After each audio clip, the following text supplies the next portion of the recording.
গত রমজান আমরা অত্যন্ত সুন্দর এবং স্বস্তিকরভাবে পালন করতে পেরেছি এবং এই রমজানও যেন আমাদের দেশের জনগণ সঠিক এবং সুন্দরভাবে করতে পারে, এই জন্য মজুতদারির বিরুদ্ধে, বিশেষ করে এখনই সময় মজুতদারির বিরুদ্ধে ব্যবস্থা নেওয়ার, যাতে আমাদের দেশের মানুষ সুষ্ঠু এবং স্বস্তিদায়কভাবে পালন করতে পারে, এটার জন্য আমরা প্রতিজ্ঞাবদ্ধ।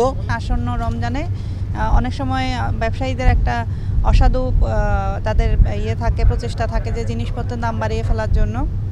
তো এটার বিরুদ্ধে যাতে এখানে কেউ বহির্নোঙরে ভাসমান গুদাম হিসেবে ব্যবহার করে কোনো জাহাজে যাতে পণ্যের দাম বাড়াতে না পারে, সেই জন্য আমাদের আজকের এই অভিযান। আমরা 8টা জাহাজ কাগজপত্র পরীক্ষা করেছি। সবগুলা জাহাজে আমরা পরীক্ষা নিরীক্ষা করে দেখেছি কাগজপত্রগুলো সব কিছু ঠিক আছে কিনা, প্রডিউস ঠিক আছে কিনা, ফায়ার এক্সটিংগুইশার মেয়াদ আছে কিনা। জাহাজের মধ্যে 5টা জাহাজে আমরা বিভিন্ন ধরনের সমস্যা পেয়েছি। একটা জাহাজ ছিল যেটা 6 দিনের বেশি অবস্থান করছে, তার মধ্যে আমরা পেয়েছি প্রডিউস তারা ক্লিয়ার করেনি, ফায়ার এক্সটিংগুইশারের মেয়াদ নেই। এই ধরনের বিভিন্ন কারণে আমরা 5টা জাহাজে 1,80,000 টাকা জরিমানা করেছি। নতুন এবং ফিরে আসা গ্রাহকদের জন্য নগদে চলছে ক্যাশব্যাক সহ প্রতিদিন হাজারো উপহার জেতার সুযোগ। হবে আশা আর ফেরা, সারপ্রাইজ সেরা।